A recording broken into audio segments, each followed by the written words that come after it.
الحمدللہ رب العالمین، الصلاۃ والسلام علی محمد الامین، اعوذ باللہ من الشیطان الرجیم، بسم اللہ الرحمن الرحیم، ربی اشرح لی صدری ویسر لی امری واحلل عقدۃ من لسانی یفقہوا قولی۔ ہم رمضان کے حوالے سے 3-4 چیزیں ہیں جن کو ہم نے دیکھنا تھا، پڑھنا تھا، تاکہ ہم رمضان سے میکسیمم فائدہ اٹھا سکیں۔ یہ ایک انتہائی قیمتی مہینہ ہے ایک مسلمان کی زندگی میں، جس سے وہ اپنی آخرت اور دنیا کے حوالے سے بہترین حاصل کر سکتا ہے۔ تو ہم دیکھتے ہیں کہ اس کے حوالے سے قرآن میں ہمارے لیے کیا رہنمائی ہے، اور نبی پاک صلی اللہ علیہ وآلہ وسلم کی زندگی میں ان کے اسوہ سے ہمارے تک کیا باتیں پہنچتی ہیں رمضان کے حوالے سے۔ تو سب سے پہلے ہم نے دیکھنا یہ تھا کہ روزے کے بارے میں قرآن پاک میں جو احکام نازل ہوئے وہ کیا ہیں۔ تو اس کے حوالے سے سورۃ بقرہ کے اندر آیت 183 سے 185 تک اللہ تعالیٰ نے روزے کے حوالے سے قانون یا ہماری رہنمائی کی ہے۔ تو ہم اس کو ایک دفعہ پڑھ لیتے ہیں تاکہ وہ ہمارے سامنے بالکل کلیئر ہو کے آ جائے۔ فرمایا، بسم اللہ الرحمن الرحیم، ایمان والو، تم پر روزہ فرض کیا گیا ہے جس طرح تم سے پہلوں پر فرض کیا گیا تھا، تاکہ تم اللہ سے ڈرنے والے بن جاؤ۔ یہ گنتی کے چند دن ہیں، اس پر بھی جو تم سے بیمار ہو یا سفر میں ہو تو دوسرے دنوں میں یہ گنتی پوری کر لے، اور جو اس کی طاقت رکھتے ہوں کہ ایک مسکین کو کھانا کھلا دیں تو ان پر روزے کا بدلہ ایک مسکین کا کھانا ہے۔ پھر جو شوق سے کوئی نیکی کرے گا تو یہ اس کے لیے بہتر ہے، اور روزہ رکھ لو تو یہ تمہارے لیے اور بھی اچھا ہے اگر تم سمجھتے ہو۔ رمضان کا مہینہ جس میں قرآن نازل کیا گیا، لوگوں کے لیے رہنما بنا کر اور نہایت واضح دلیلوں کی صورت میں، جو اپنی نوعیت کے لحاظ سے سراسر ہدایت بھی ہیں اور حق و باطل کا فیصلہ بھی۔ سو تم میں سے جو اس مہینے میں موجود ہو اسے چاہیے کہ اس کے روزے رکھے، اور جو بیمار ہو اور یا سفر میں ہو تو وہ دوسرے دنوں میں گنتی پوری کر لے۔ یہ رخصت اس لیے دی گئی ہے کہ اللہ تمہارے لیے آسانیاں چاہتا ہے اور نہیں چاہتا کہ تمہارے لیے سختی کرے، اور فدیے کی اجازت اس لیے ختم کر دی گئی ہے کہ تم روزوں کی تعداد پوری کرو اور جو خیر اور برکت اس میں چھپی ہوئی ہے اس سے محروم نہ ہو۔ اور اس مقصد کے لیے رمضان کا مہینہ اس لیے خاص کیا گیا ہے کہ قرآن کی صورت میں اللہ نے جو تمہیں ہدایت بخشی ہے اس پر اس کی بڑائی کرو، اس لیے کہ تم اس کے شکر گزار بنو۔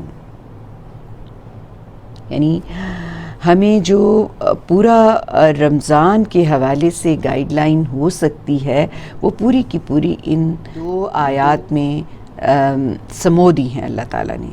یعنی ہمیں بہت اچھے طریقے سے اللہ تعالیٰ نے بتا دیا یہ جو روزہ ہے وہ تم پر فرض کیا گیا ہے۔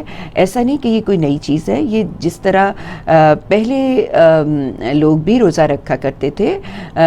ہم جانتے ہیں کہ جو انبیاء ان سے پہلے آتے رہے، جن میں حضرت موسیٰ جو ہیں ان کی شریعت موجود ہے، اور اس میں بھی روزوں کی بہت فضیلت تھی اور لوگ روزہ رکھا کرتے تھے۔ تو اللہ تعالیٰ نے قرآن پاک میں ہمیں یہ بتا دیا کہ یہ کوئی نئی چیز نہیں ہے، یہ پہلے بھی لوگ رکھا کرتے تھے، پہلے کی شریعتیں جو ہیں ان میں بھی ان کا ذکر ہے، تو یہ تم نے روزہ رکھنا ہے۔ اور یہ کوئی بہت زیادہ اللہ تعالیٰ نے کہا کہ یہ میں نے تم پہ بہت زیادہ نہیں رکھا ہوا برڈن کہ تم جیسے سارا عمر ہی آپ روزہ رکھیں، یا ایک دن چھوڑ کے ایک دن روزہ رکھیں، یا 1 مہینے روزہ رکھیں اور پھر 1 مہینے چھوڑیں اور پھر 1 مہینے روزہ رکھیں۔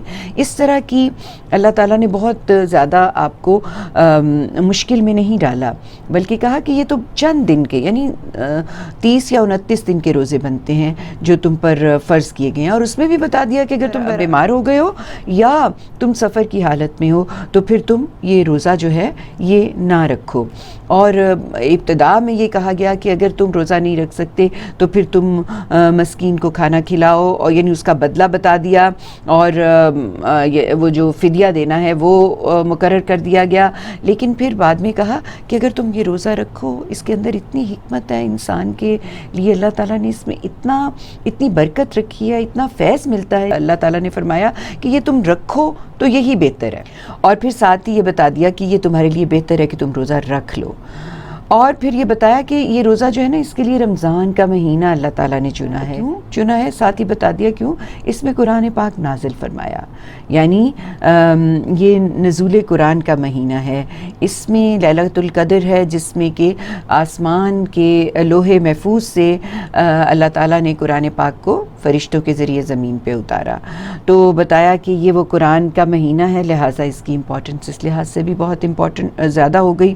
تو کہا کہ اس مہینے میں جو بھی موجود ہے نا وہ روزہ رکھے، اور اگر وہ کسی وجہ سے نہ رکھ پایا ہو تو باقی دنوں میں اس کی گنتی پوری کر لے. یعنی اب اس کو فدیہ دینے کی بجائے کہا کہ یہ باقی دنوں میں وہ جو رخصت پہلے دی گئی تھی اس رخصت کو ختم کر دیا.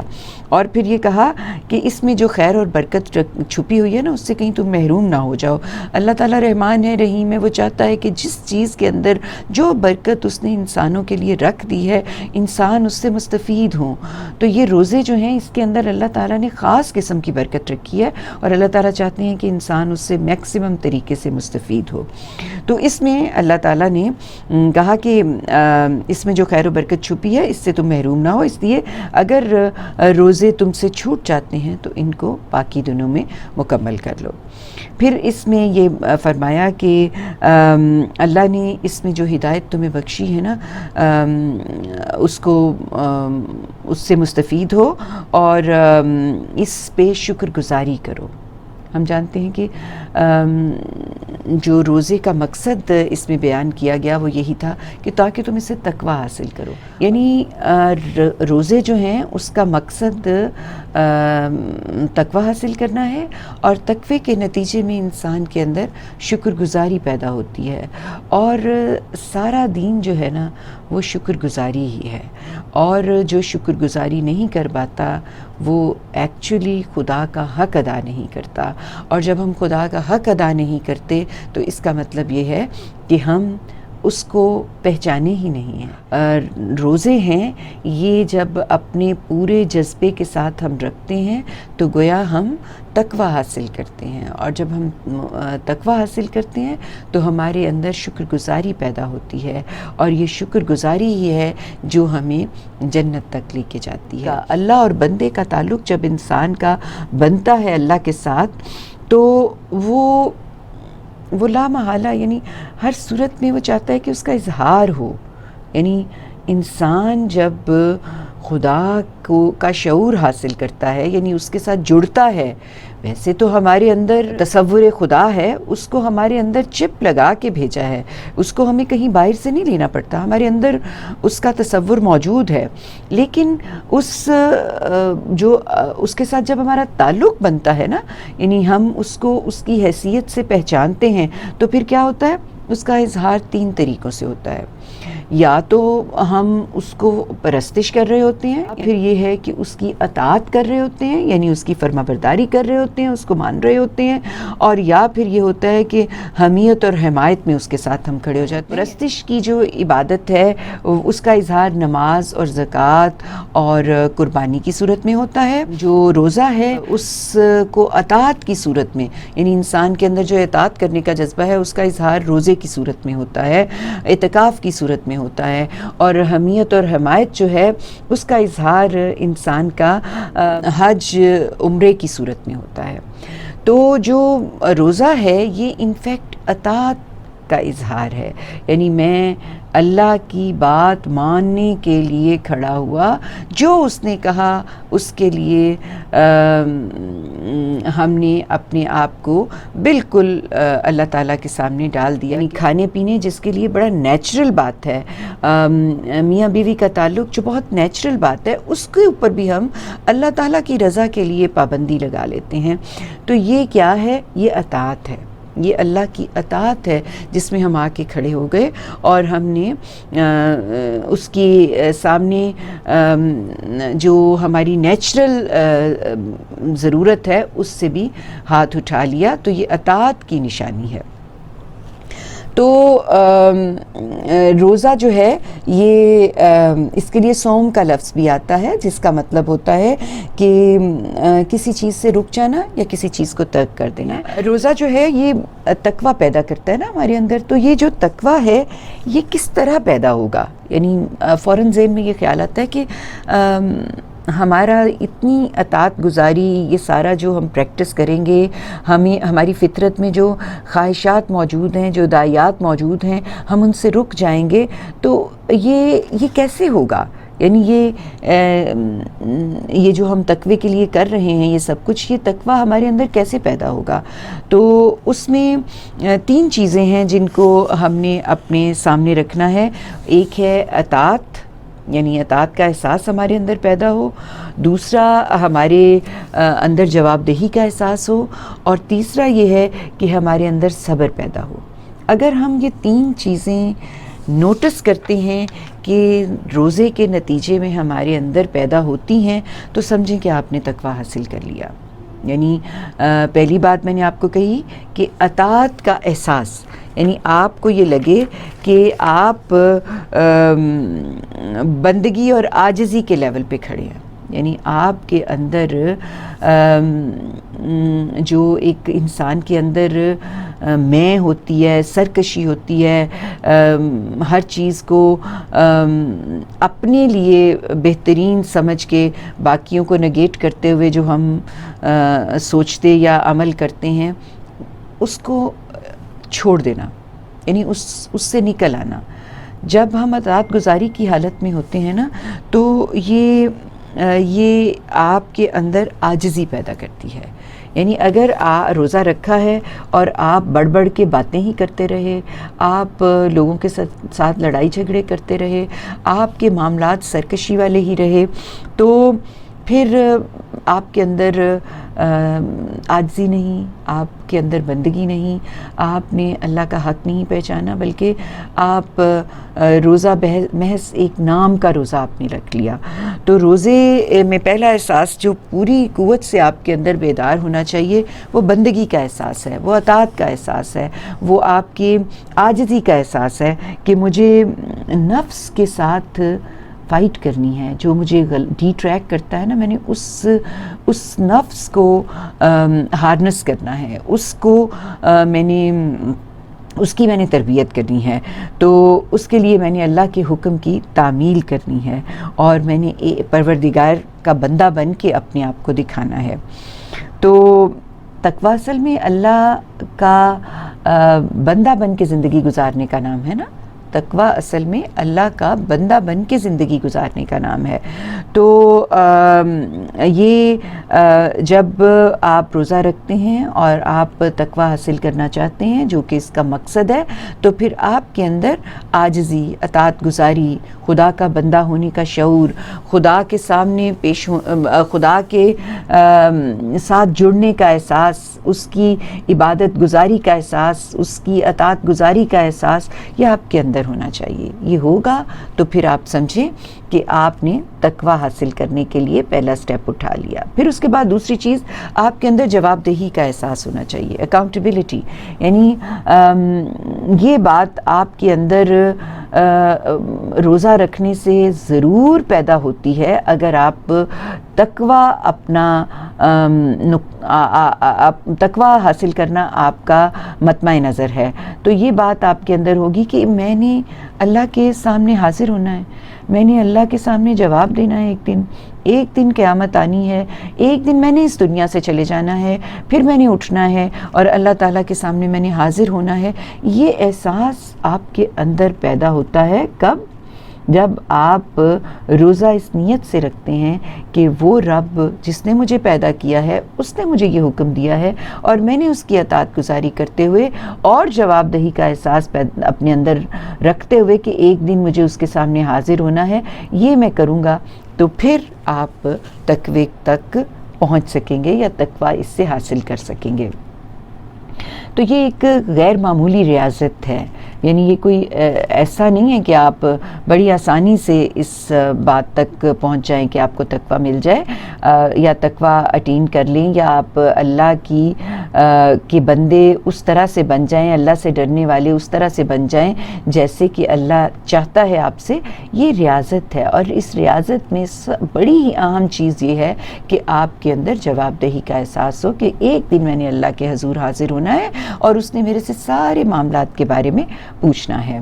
تو یہ چیز کا آپ کے اندر جب پیدا ہوتی ہے جواب دہی کا احساس، تو پھر آپ تقویٰ اٹین کرتے ہیں۔ اور تیسری چیز جو اس کے لیے ضروری ہے وہ ہے صبر۔ اللہ تعالیٰ کہتے ہیں کہ میں صبر کرنے والوں کے ساتھ ہوں، اور جب آپ کو یہ پتہ ہے کہ جب اللہ تعالیٰ ہمارے ساتھ ہو گئے، یعنی ہم نے صبر کر لیا اور ہمارے ساتھ اللہ تعالیٰ ہے، تو پھر تو دنیا کی کوئی چیز ہمارے لیے مشکل ہی نہیں۔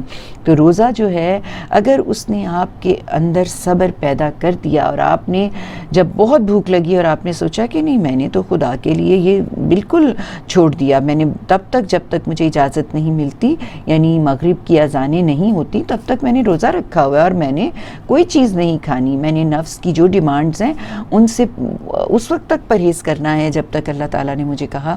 تو جب آپ یہ کرتے ہیں تو پھر کیا ہے کہ آپ صبر کر رہے ہوتے ہیں، اور جب آپ صبر کو اٹین کر لیتے ہیں، جب آپ صبر کرنے والے انسان بن جاتے ہیں، مشکل میں، تنگ دستی میں، غربت میں، پریشانی میں، بیماری میں، جنگ کی کیفیت میں، آپ اگر اپنے سچے موقف پہ قائم رہتے ہیں تو آپ نے صبر کیا۔ اور رمضان کے مہینے میں جب آپ سحر سے افطار تک ان تمام باتوں سے رکے رہے جس سے کہ اللہ تعالیٰ نے آپ کو منع کیا، تو آپ نے صبر کیا، اور یہ صبر پھر آپ کے اندر تقویٰ پیدا کرتا ہے۔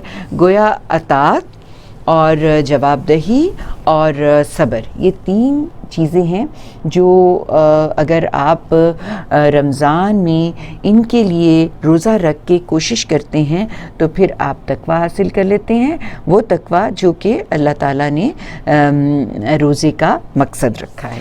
تو یہ روزے کے حوالے سے ہم نے دیکھا کہ روزے کا مقصد کیا ہے، اور روزہ جو ہے اس کے مقصد کو پانے کے لیے ہم کیا کر سکتے ہیں۔ روزہ جو ہے وہ نبی پاک صلی اللہ علیہ وآلہ وسلم کیسے رکھا کرتے تھے۔ آپ کو اس حوالے سے ایک بات بتانا چاہتی ہوں جو اچھی طرح سمجھ لیں، وہ یہ ہے کہ نبی پاک کے حوالے سے یہ بات ہم جانتے ہیں کہ ان کا رمضان اور غیر رمضان اس میں بہت فرق نہیں ہوتا تھا، کیونکہ وہ تو خدا کی طرف سے قرآن کا ایک چلتا پھرتا نمونہ تھے، یعنی قرآن میں جو احکامات نازل ہوئے تھے ان کو ادا کرنے کے جو بہترین نمونہ ہمارے سامنے تھا وہ نبی پاک کی ذات تھی۔ تو وہ رمضان کے علاوہ بھی ان کی زندگی اسی طرح ہوتی تھی جس طرح کہ ہم رمضان میں کوشش کر کے تقویٰ حاصل کرنے کی طرف لپکتے یا بڑھتے ہیں، رمضان کی مہینے میں چھپی ہوئی جو فیض اور برکتیں ہیں اس کے لیے۔ تو نبی پاک صلی اللہ علیہ وآلہ وسلم جو ہیں وہ غیر رمضان میں بھی، یعنی سارا سال بھی رمضان کی طرح بہترین طریقے سے وہ تمام اعمال کرتے تھے جن کو کہ اللہ تعالیٰ نے انسانوں کی بہتری کے لیے حکم کے طور پہ دیا ہوا ہے۔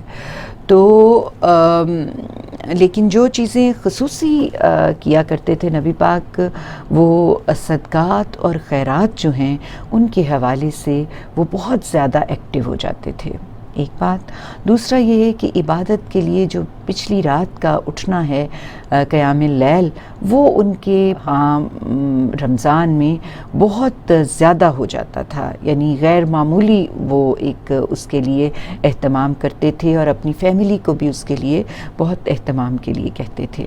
اور اس کے علاوہ رمضان کے دوران روزہ رکھنے کے عمل کے دوران ان کی جو اخلاقی رویہ ہوتا تھا اپنی بیویوں کے ساتھ، اپنی فیملی کے لوگوں کے ساتھ اور مومنین کے ساتھ، اپنے جو ان کے دوست احباب ہیں، جو بھی ان کے ارد گرد قریبی لوگ تھے، ان کے ساتھ ان کا رویہ اور بھی شفیقانہ ہوتا تھا، جو کہ ہمیں جس کی ضرورت ہے کہ ہم اس کو سمجھیں، یعنی ایک تو یہ کہ صدقات اور خیرات یہ بڑھ جاتی تھی، عبادت جو ہے پچھلی رات کا اٹھ کے عبادت کرنا، قیام اللیل، وہ بہت اس میں خشوع اور اس کے ساتھ ساتھ بہت اس میں بہت اہتمام آ جاتا تھا، اور اس کے علاوہ جو شفقت اور محبت کا رویہ تھا وہ اور بھی زیادہ ہو جاتا تھا اپنی پیاروں عزیزوں کے ساتھ۔ تو یہ تین باتیں میں فوری طور پر آپ کو بتانا چاہتی تھی کہ آپ بھی اپنی اندر یہ رمضان کی عبادت کے ساتھ ساتھ یہ تین باتوں کے حوالے سے بہت زیادہ متنبع ہو جائیں، جو آپ نے دینی ہے اللہ کے نام پہ، جو بھی آپ نے عمل کرنا ہے اس کے حوالے سے اور بھی ایکٹیو ہو جائیں۔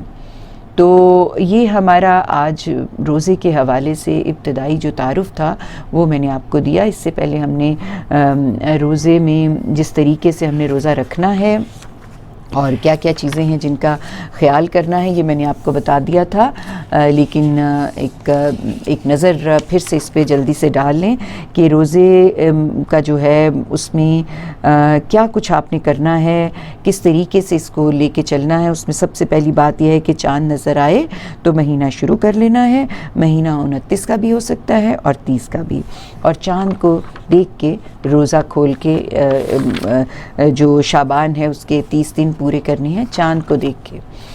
اور پھر یہ ہے کہ رمضان کے شروع ہونے سے 1 یا 2 روز پہلے نبی پاک روزہ نہیں رکھا کرتے تھے۔ شعبان کے مہینے میں بہت روزے رکھتے تھے نا، تو آخر جو 2-4 دن رہ جاتے تھے اس میں پھر وہ روزہ نہیں رکھتے تھے۔ سحری کے لیے ہمیشہ اٹھتے تھے اور سحری کے لیے فرمایا کہ سحری کھایا کرو، سحری کھانے میں برکت ہے۔ پھر اس کے علاوہ یہ کہ اذان ہو جائے تو جو برتن ان کے ہاتھ میں ہوتا تھا، جو کچھ وہ کھا رہے ہوتے تھے اس کو کھا لیتے تھے، یعنی اگر اذانیں آ رہی ہیں اور وہ کچھ کھا رہے ہیں تو وہ اس کو کھا لیتے تھے، اس میں کوئی حرج نہیں۔ اس کے علاوہ یہ ہے کہ بیوی کے ساتھ ہر طرح سے محبت کا اظہار کرنا، یعنی اگر آپ پیار محبت کے الفاظ کہتے ہیں، اس کو بوسہ دیتے ہیں تو بھی اس میں کوئی حرج کی بات نہیں ہے، سوائے اس کے کہ آپ جو میاں بیوی کا تعلق ہے وہ اس کے دوران آپ قائم نہیں کر سکتے۔ ام المومنین سیدہ عائشہ بیان کرتی ہیں کہ رسول اللہ صلی اللہ علیہ وآلہ وسلم روزے کی حالت میں بوسہ لیتے اور مجھے اپنے ساتھ لگاتے تھے۔ تو یہ جو ایک چھوت بنا دینے والا معاملہ ہو جاتا ہے نا روزے میں، اس سے منع کیا ہے۔ اور پھر یہ ہے کہ جنابت کی حالت میں آپ روزہ رکھ سکتے ہیں، اور پھر فجر کے بعد غسل کیا جائے گا، یعنی اگر حالت جنابت ہے تو فجر کے بعد غسل کر لیا جائے گا۔